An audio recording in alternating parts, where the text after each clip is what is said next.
right, so you have your reference sheet handy, right, because you're going to need to look at it as you look at this.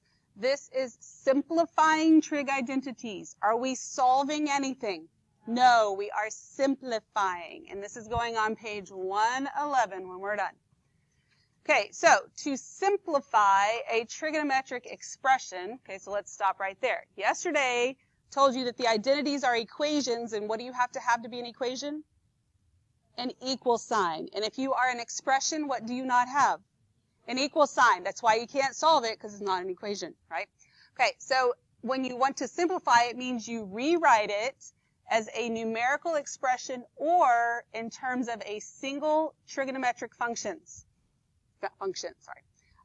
so either in no denominator. So it's either one number or one trig function and no denominator.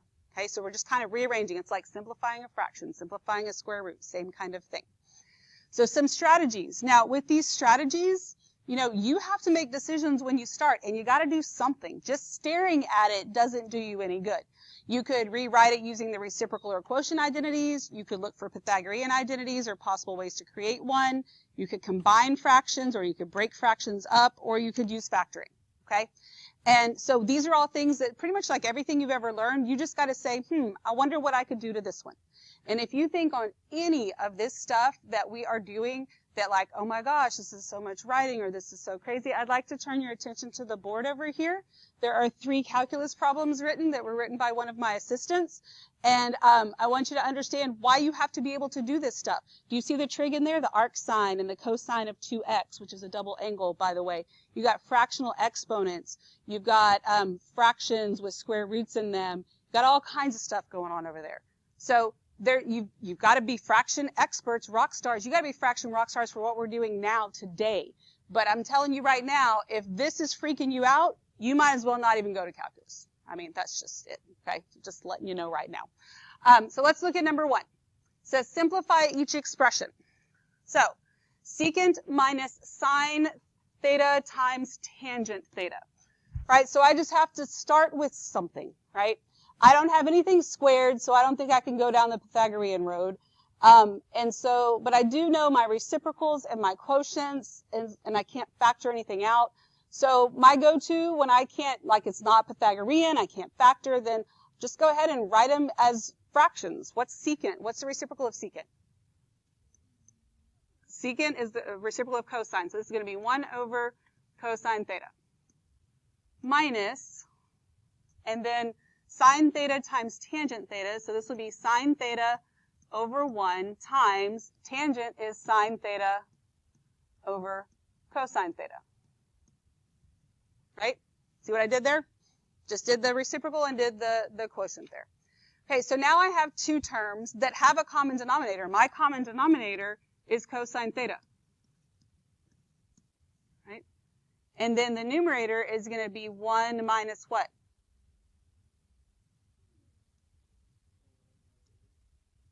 What's sine times sine? Sine squared. So it's 1 minus sine squared theta. All right. So now looking at this, I got something squared. So I'm going to look at my reference sheet. So don't stare at me. Look at your reference sheet and tell me, what could you substitute?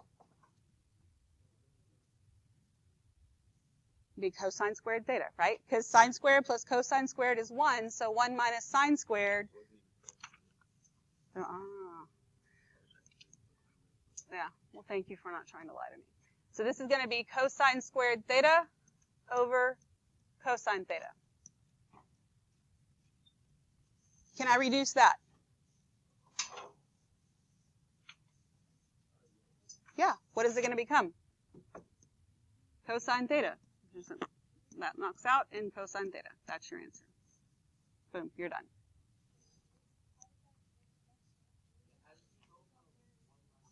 Pythagorean identities. It says sine squared plus cosine squared equals 1, which means that 1 minus sine squared is cosine squared. Yeah? You'll be able to rearrange them. Yes? Okay, we good? Yes? What about it? I'm sorry, say that again. This, the numerator, yeah, replaces that, and then that cancels out because it's squared over regular. Okay, we good? Yes? Okay. All right, so then let's look at number 2. So on number 2, I can't factor anything out. I don't have anything squared. So I think I will just go with reciprocals and quotients and see what happens. Okay? Or, now that I look at this, oh no, sorry, that says cosine. I thought it said cotangent. Never mind. So I can't factor anything out, nothing. So let me make this into its quotient. So I'll get sine A plus, this is going to be cosine A over 1 times tangent A is sine A over cosine A. Can I simplify anything? Wait, what? Yeah, I could, but here I'm actually multiplying them, so I wanted to make sure. I could put it over 1. And I didn't have to put cosine over 1. I just do that so you can see how that works. So then what, can I reduce anything? Yes. The cosines are going to cancel out, so this leaves me with sine A plus sine A, and what's that? 2 sine A. And we're done. Yes, and this is, I told you, like the last part of yesterday's, that's probably the most mind-bending part of all of that. But this, I think you'll actually like these. They're like little puzzles. You're just trying to, what can I substitute? What can I do? How do I flip this around? And there's options. Like we could start these differently just because actually number 3, we're going to do it like 3 different ways. So if you're doing it differently than your neighbor, y'all could be going down different roads and get to the same spot. And sometimes when I do it different ways, you're like, oh, well, that way was much easier. Okay, maybe, but if your brain didn't go that way, you're not going to do it that way. You know, you just jump in. Don't worry about what's the easiest because you're not going to get there, trust me. Just what can I do and do something. Jump in and do something, and then maybe you want to do it, but you got to, you know, just at least do something. So let's look at number 3. Like I said, we're going to do it 3 different ways because 2 of them are super short and then 1 of them is a little bit longer. But sometimes, you know, that's the way that you start and it's fine. It's not that big of a deal. So I've got cotangent squared u minus cosecant squared u. So look at your paper. Do you see anything that you could substitute? Yes. The Pythagorean one, right? So what do you want to substitute?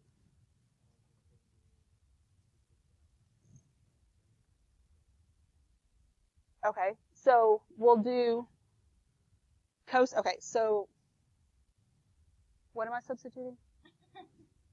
Cosecant. I'm substituting this? Okay, so I will replace this, which means I get cotangent squared u minus, and what do I put in for cosecant? Cotangent squared, oh, I'm on cosine, hang on a second. Cotangent squared, u plus 1. But what do I have to do? Parentheses. If I am subtracting 2 terms, I need parentheses there. Yes? Okay? If you're going to substitute something in and you're subtracting 2 terms, this is just coming straight from that Pythagorean identity. Okay? So then cotangent squared minus cotangent squared, those zero out, and then what's my final answer? -1. Okay? We good with that? Okay, so that's one way. Now tell me, instead of substituting something for cosecant, what could I substitute for cotangent?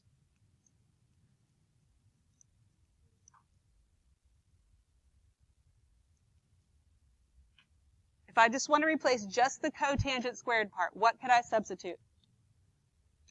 Cosecant squared minus 1, right? You see how that comes from the Pythagorean identity? If you're staring at me and not looking at your reference sheet, you're not going to get it, okay? So instead of cotangent, I'm going to put cosecant squared minus 1 minus cosecant squared. Oh, I forgot the u. That's important. And then those cosecants zero out, and you still end up with -1. Okay?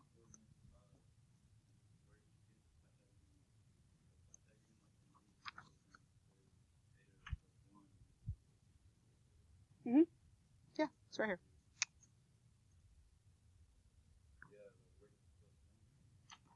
It's in it. It says cotangent squared theta plus 1 equals cosecant squared theta.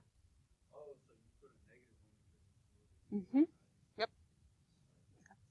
All right, so let's say that we don't go directly down that road. Okay, let's say the first thing you think, because we did on 1 and 2, is we're going to make them into the quotients and reciprocals. Okay, different way to do it, but again, not saying it's the best way. It's whatever way you start with and whatever makes the most sense to you.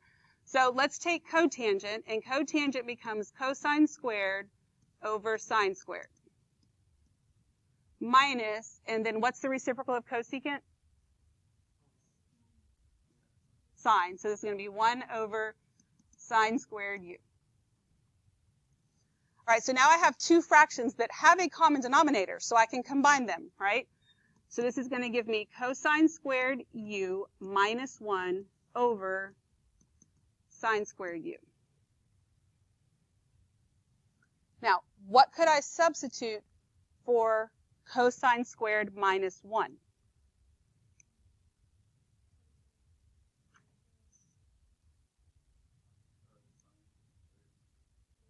Okay, so this is sine squared theta plus cosine squared theta equals 1, right?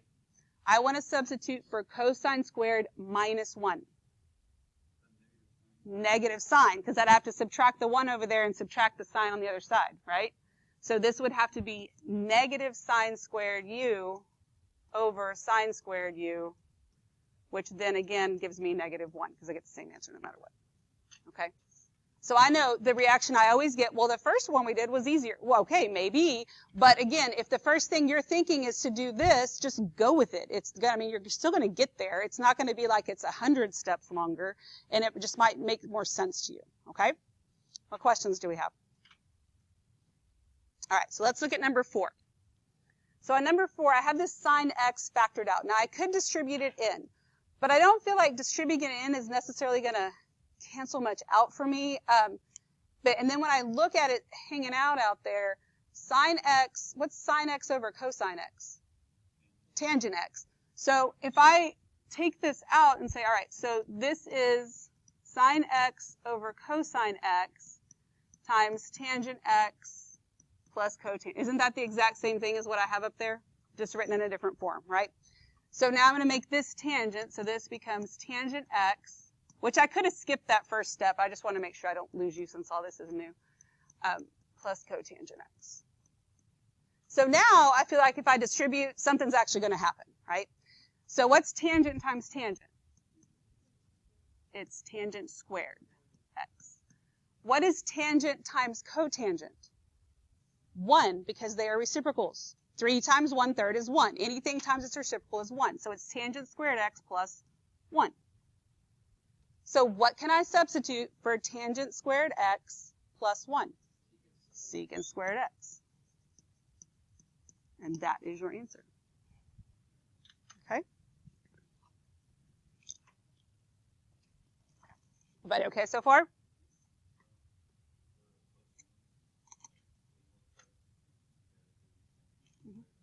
And then tangent times cotangent. Those are reciprocals, and anytime you multiply something by its reciprocal, you get 1. If you need to write it out and write out the quotient, I mean, there's nothing wrong with that, but you don't have to. All right, so let's look at number 5. So on number 5, I could start by doing the reciprocals and stuff, but I can tell in that second fraction, that would easily give me a fraction and a fraction that I think I would like to avoid if I could, okay? So one of the strategies suggested was combining fractions with a common denominator. So let's try that. Okay, I already have one fraction. I just need to make the other one into a fraction. So what would my common denominator be? Cosecant. So this is going to be cosecant theta. That means this right here, which is like over 1, would have to be multiplied by cosecant over cosecant. So I get cosecant squared theta. Then this already has that as a denominator, so it's minus cotangent squared theta. So can I substitute anything for cosecant squared minus cotangent squared?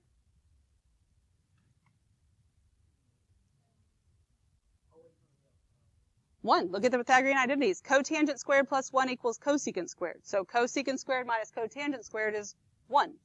This is 1 over cosecant theta. So what's my final answer? Sine theta.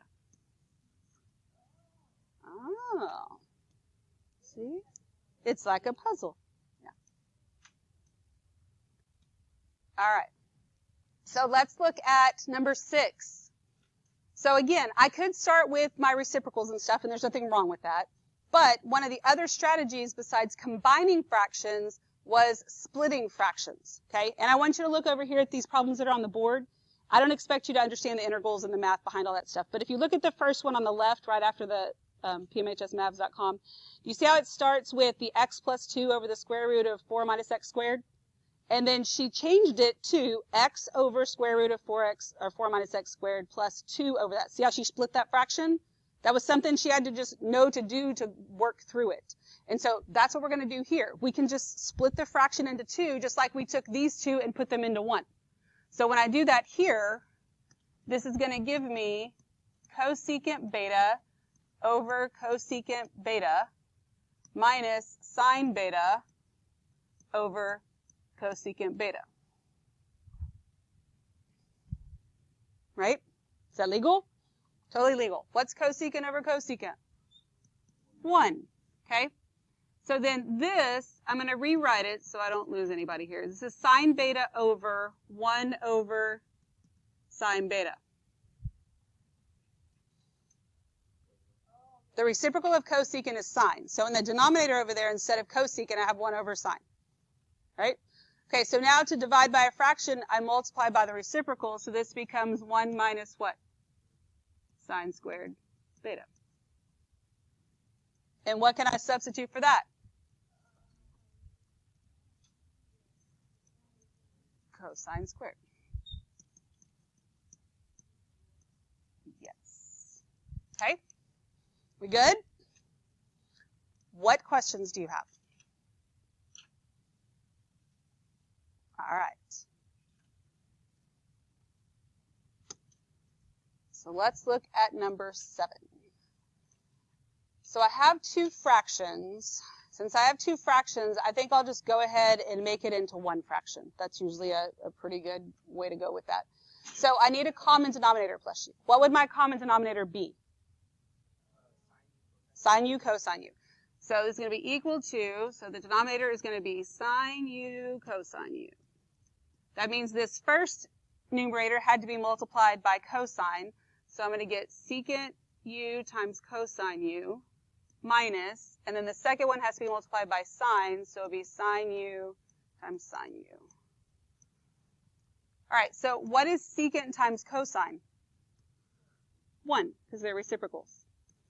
And the denominator is sine u, cosine u. Minus, what's sine times sine? Sine squared. So then, what's 1 minus sine squared? Wait, what? Well, hang on just a second. You good? Okay. Okay, 1 minus sine squared is what? Cosine squared. So this is cosine squared u over sine u cosine u. Can I reduce this? Yes. So this cosine knocks out one of those. So I'm left with cosine over sine, which is what? Cotangent. That's my answer. Okay. Everybody okay with all that? All right. So let's look at number 8. Can I split that fraction? No, because you can split the numerator, you can't split the denominator, right? So don't go trying to do that there. All right, so since I can't split it, I don't have anything that's Pythagorean in there. I think that my next line of defense is to do the reciprocals and the quotients.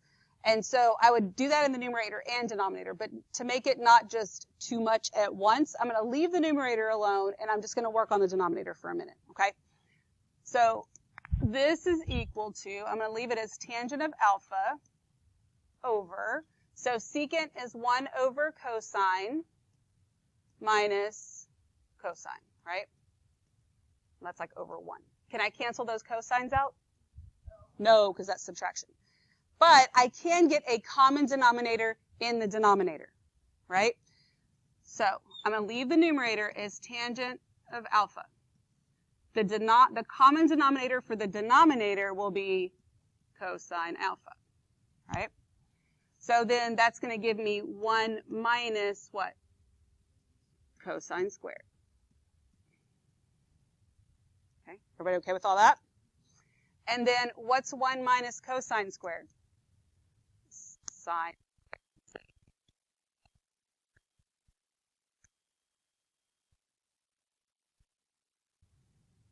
Right?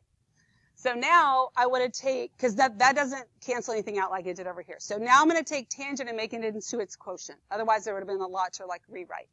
So tangent becomes sine alpha over cosine alpha. And then the denominator of that is sine squared over cosine. So now I'm just dividing fraction by fraction, so I multiply by the reciprocal, right? So sine alpha over cosine alpha times cosine alpha over sine squared alpha. What's the question? You got it? Okay. Can I reduce this sum? Yes. So I can cancel the cosines out. I can cancel this sine out with one of those. So that leaves me with 1 over sine alpha. And what's that? Cosecant.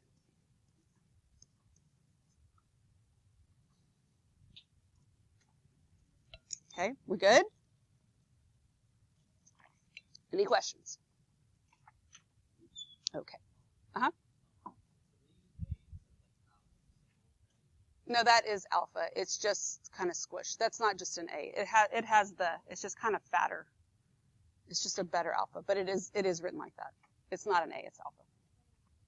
I know it kind of looks like an A, but it's not. All right, look at number 9. Tell me what's going on in the numerator. What's that called?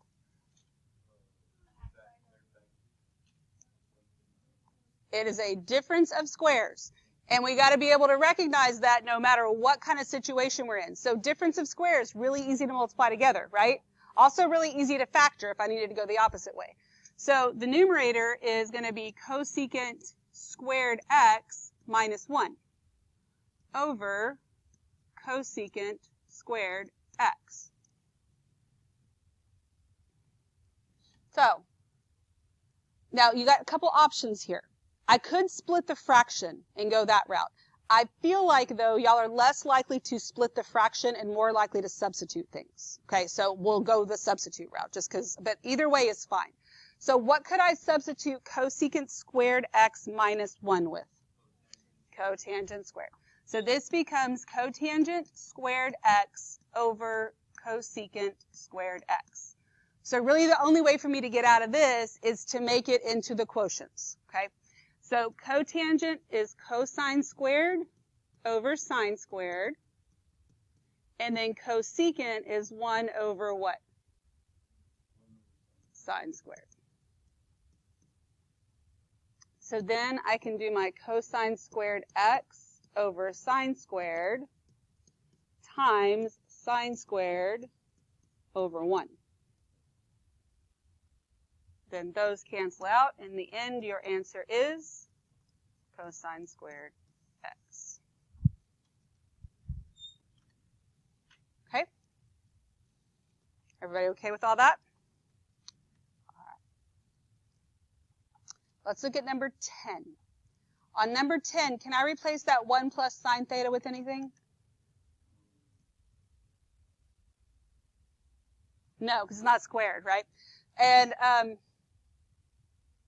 so really, I'm kind of like, well, can't replace any of that stuff. Let me go ahead and just make tangent into its quotient and see what we can do with that, right? So tangent can become sine theta over cosine theta. And then it'll be plus cosine theta over 1 plus sine theta. Can I cancel the cosines out? No, because it's addition. So now, I'm kind of at a, stuck on this part, so I have 2 fractions. I need to get a common denominator. It's kind of like the only thing I can even do. So my common denominator here is going to be cosine theta times 1 plus sine theta. So that means the numerator of the first one gets multiplied by 1 plus sine, so this will be sine theta times 1 plus sine theta. And then plus, this numerator gets multiplied by cosine, so cosine times cosine is going to be what? Cosine squared theta. Now I'm going to clean that up a little bit. I'm not going to, I need to distribute the numerator because there's a whole lot going on up there. I'm not going to distribute the denominator yet because sometimes you need to, sometimes you don't. So if you just wait and you don't need to, it's fine. And if you wait and you do need to, then you just do it then. So in the numerator, I'm going to get sine theta plus sine squared theta plus cosine squared theta all over cosine theta times 1 plus sine theta. Okay, so now, so like at every step you kind of stop after you clean things up, you go, okay, is there anything I can substitute that would make sense here?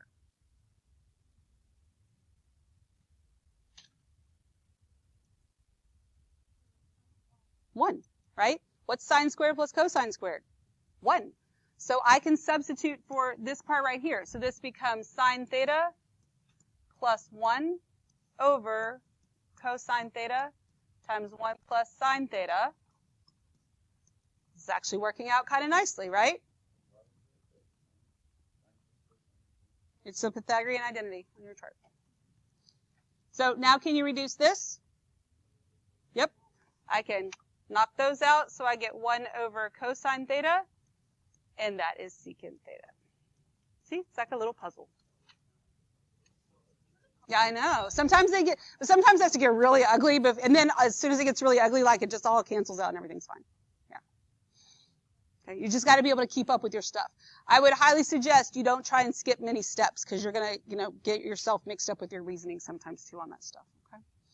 All right, let's look at number 11. Just think about all the math you've ever learned, whether it has to do with trig or not. What do you think you could do here?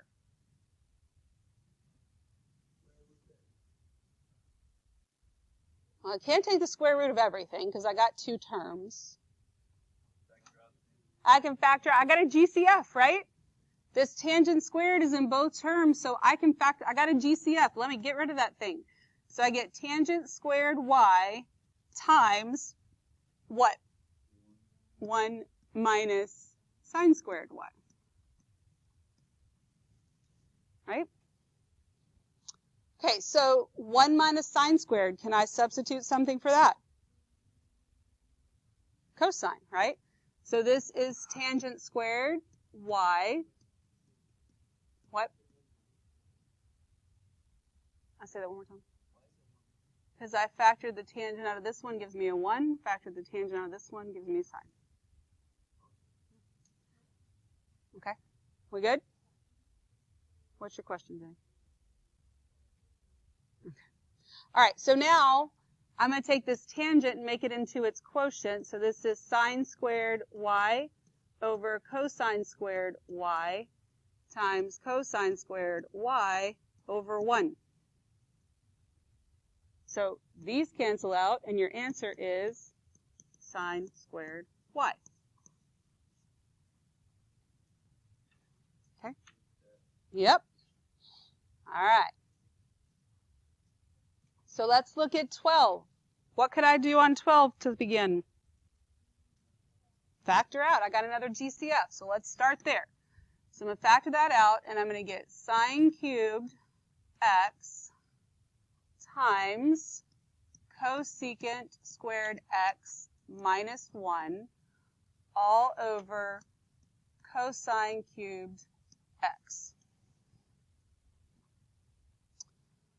All right, so I know I don't have any cubed stuff on my chart, but cosecant squared x, I can make what? Cotangent squared x. All right, so this gives me sine cubed x times cotangent squared x over cosine cubed x. Everybody okay with that? All right, so now I can kind of split that up a little bit too, because if I make sine cubed x over cosine cubed x, and then just multiply that by cotangent squared, isn't that the same thing? That means the same thing, right? So, and then I can make cotangent into its quotient. That way I don't get a fraction and a fraction here, and it's just weird. So that'll give me sine cubed x over cosine cubed x times cosine squared x over sine squared x.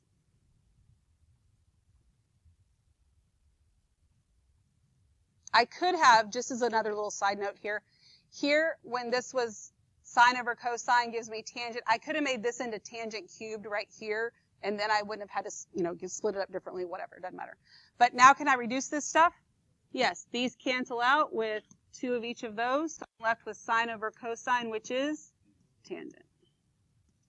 That's my answer. Easier, yeah.